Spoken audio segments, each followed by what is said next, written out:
not exasperate, do not provoke them to anger. In other words, don't act in those ways which will result in this settled disposition, a character of anger and bitterness or frustration. But, and then he contrasts it with this. In other words, if you do this, he's saying, your children will not end up as angry people. That's what he's saying in this one verse. If you do this in the right way, then you are not provoking your children to anger and to bitterness. Right? So what is he saying? Bring them up in the training and instruction of the Lord. I want to take this first, training and instruction. Now, depending on whatever version of the Bible you use, it may use different words. I think in some of your Bibles it uses the word discipline. In some of the Bibles here, instead of instruction, it says admonition. In the ESV which I'm using, it says training and instruction. But you see, what Paul is getting at is here. For the word training, the Greek word training, paideia, it carries some connotations. Number one, it carries the connotation of discipline. So I think the word discipline is actually the better word here for training. The Greek word is actually being arrived at is discipline. But discipline in this sense, again we're coming back to the Greek of it, in the sense of that it's about action. It's about laying down rules, laying down boundaries for your children. It's about punishment. In fact, the other word that's often used directly for this word, Greek word here, is chastisement. You know chastisement? When you break the rules, I'll punish you. So here, the word training or discipline, he's talking about a sense of firm rule-laying, boundaries, punishing. If you break that, you'll be punished or you'll be chastised. That's sort of an idea of leading the child in discipline, in training. As against that, then he says in instruction, here again, the Greek word here, literally, for the word "ousia," literally means to put into the mind. Literally, to put into the mind. What it carries here in the connotation of the Greek word here is actually counseling. And so I think the better word here would be counseling, as much as the better word here is discipline, in the harder, firmer way of ruling and punishing if you break the rules. Then here, it is contrasted with the softer approach, instructing, counseling. To put in the mind with this here would immediately remind you of the word reasoning. In other words, as you're teaching your child, reason with the child. Help the child to understand why certain things need to be done in a certain way. To talk with them, counseling. So here is discipline, here is counseling. And you can see that Paul is trying to say it is both in the way we raise our children. On the one hand, there is a firmer sort of disciplining that comes even with rules, that comes even with punishment if you break the rules, harder action. And then on the other hand, with instruction is the idea of counseling, of reasoning, of helping the child to understand. Not so much laying down a rule and saying this is what you must do, you must not do, otherwise we'll punish you, but rather, do you understand why we're doing this? Can you understand the foundation for this action? And so forth. It's reasoning and counseling. And Paul is saying it needs to be both. It needs to be both. You can well imagine that when we overemphasize on the discipline and on the training part, what happens? If your method of parenting or fathering is in terms of laying down rules, in terms of saying these are our rules, that doesn't matter why they're there, these are my rules in my household, you follow them. If you don't, you'll be punished. And be punished hard. A very firm disciplinary approach to child rearing, to parenting, to fathering. What happens? Number one is we forget that there are people, even as children, there are people made in the image of God. Right? There are people made in the image of God. We need to give our children that respect as well. And it's not just about laying out an overemphasis on this. And when you do that, this is a very easy way to break the spirit. So this overemphasis on this will feel that they are of no worth. Their voice doesn't matter. Their views don't matter. They are only there to obey rules. And oftentimes I find that with children who are raised under this, exclusively or overly, you end up with children who will give you obedience. Your children will obey you and obey your rules, but you will not have children of submission. And there is a difference between our children who obey and children who submit. When it comes to obedience, what happens is they will obey your rules because they live under your roof and they have to obey your word, and because they want to avoid punishment and out of fear. And they will obey. You tell them to do this, not to do that, they will obey. But you will not have the submission. Even in their very obedience, in the very doing of the thing you require of them to do, within their hearts they are saying, I'm not happy with this. Within their hearts they are saying, just wait until I grow up and I'm out of this house. Do you know what I'm saying here? I've seen many cases like that. I've counseled cases like that. Where children say, even as they grow up, and of course you know this is a matter of age as well. As they grow older within our families, the less we're able, or the less we ought to, teach them via this method exclusively. Then you will have, because if it is the case, as I said, you will have the obedience, but you will not have the submission. On the other hand, if you overemphasize, how many of you, if you look at your lives now as parents or fathers, would say that you tend to go on this side of parenting, or you tend to go on the other side? Maybe I shouldn't ask you as fathers, I should ask your children. They will tell me the truth. My father is always like this, or no, my father tends to be like this. Whereas on this side, it is the call for a softer approach of reasoning with them, of saying, it's not just about rules, but of helping them understand why they need to live in a certain way, to make decisions in a certain way. But if there is an overemphasis on this, and without being balanced by the discipline and the training on the harder side, what happens with the children? We forget that they are children, and especially as they are young, they need rules. You cannot sit down with your 4-year-old and reason with them and say in the beginning, and then try to explain to them why they ought to behave in a certain way. As they grow, as they are young, they don't need so much instruction as yet, or counseling, but they need more of the discipline and the training to know that rules are there for the way that they are to live. But then as they grow older, then we bring in more and more instruction to help them to understand. So there is this cause for a balance. I saw a movie once, and it was about a very permissive sort of family, the parenting style. And so it was a comedy. And so the father was trying to teach the child not to do a certain thing. I think the child was given to throwing tantrums. I mean, through tantrums, he would start to break things in the house, smash things and all. He was 5 or 6 years old. And the mother would be the one who wanted to do this more, the disciplining, the training, the punishment.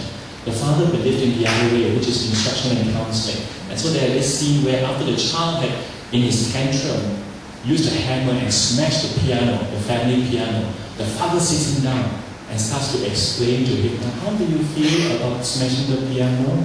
Do you feel better now? The child is just broken the piano, especially when he's only 5 years old. What he needs is not counseling. What he needs is discipline, training, punishing, so that he knows the boundaries. But obviously, as he grows older, then it has to be balanced, more on this side.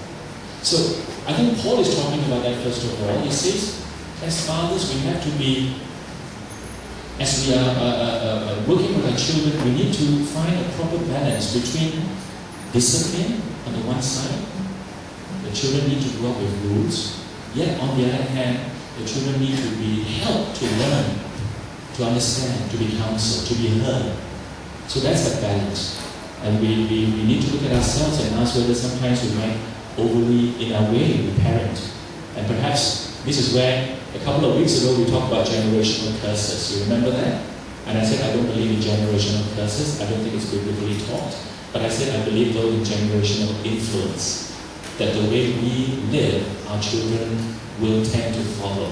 And this is where generational influence plays a big part.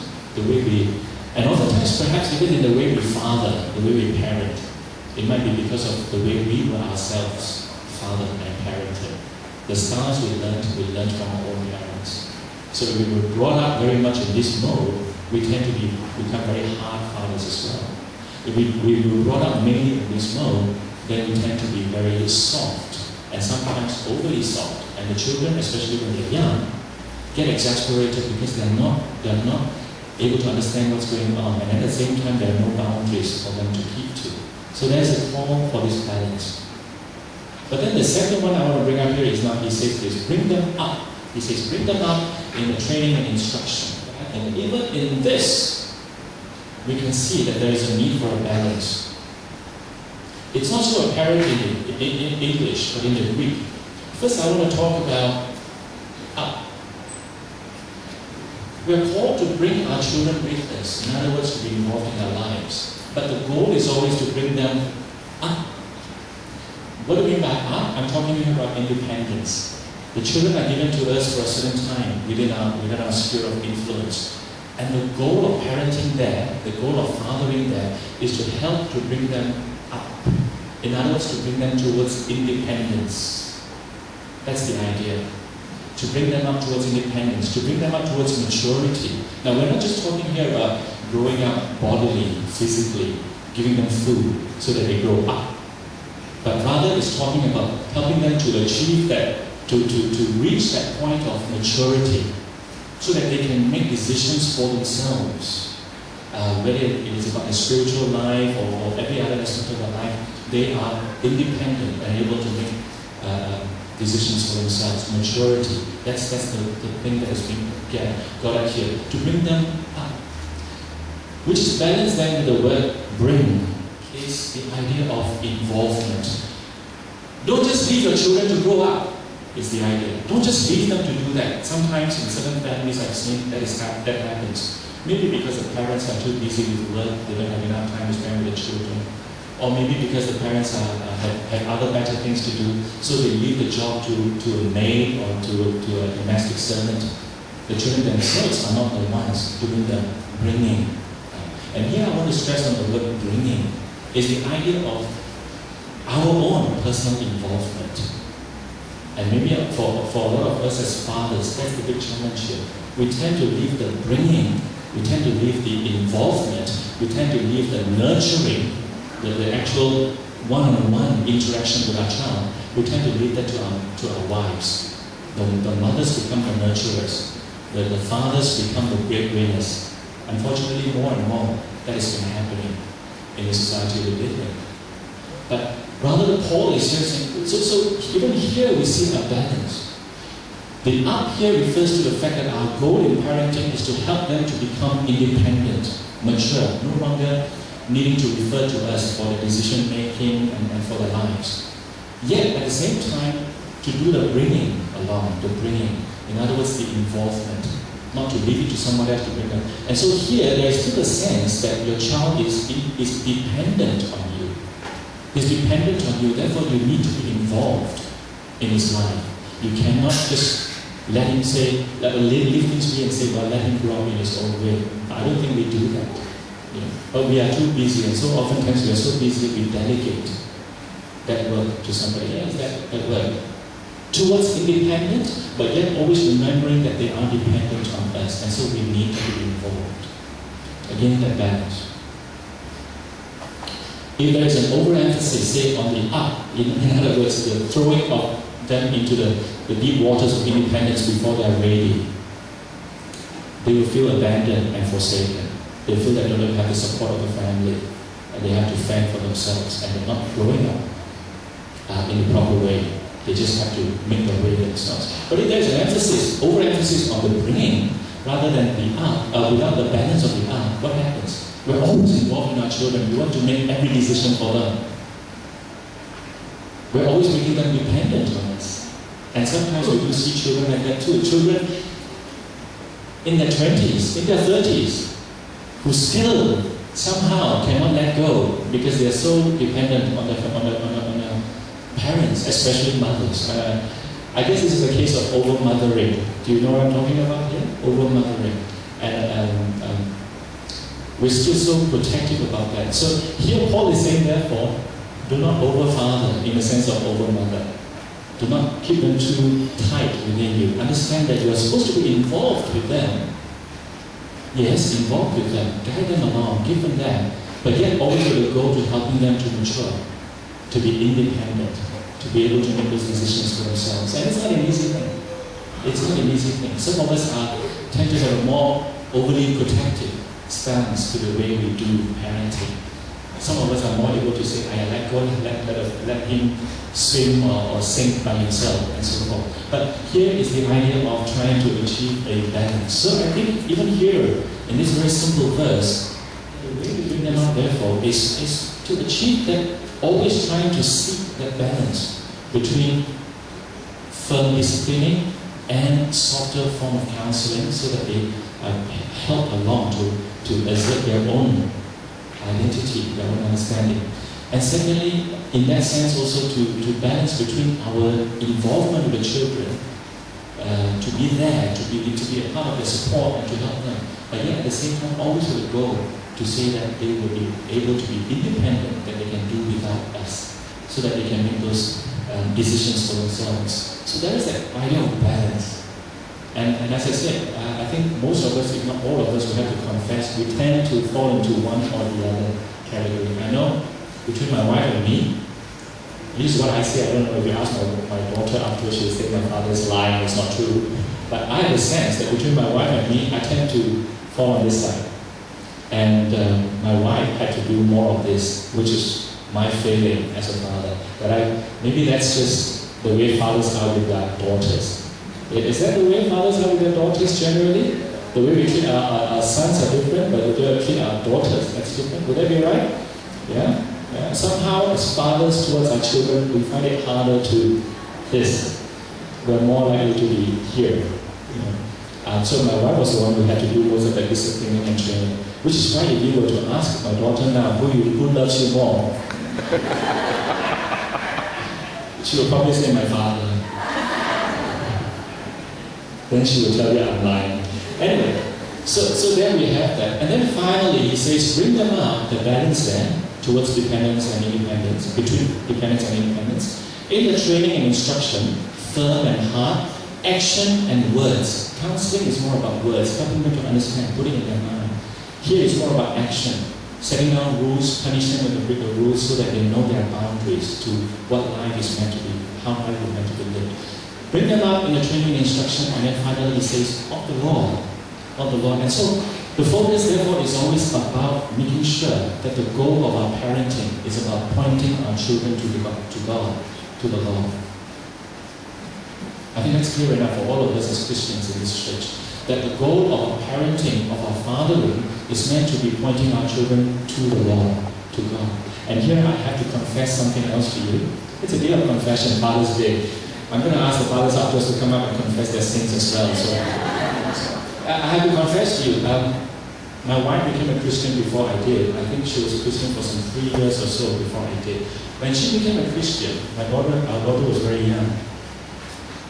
She tried to point Keisha towards the Lord. She tried to help her to understand God, to know God, and to know Jesus and all that. And I was not happy. I was not happy. Well, for one thing, I was not a Christian. I was not a believer.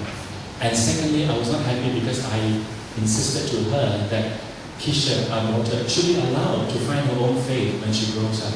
I told her, you cannot indoctrinate her while she's young with your Christianity. You cannot brainwash her. I do not allow that as the father. And so this was something that happened at that time. And I believe that therefore I wasn't giving Keisha any other religion either. I was just saying, well, leave it to her. She will grow up and then she will decide for herself.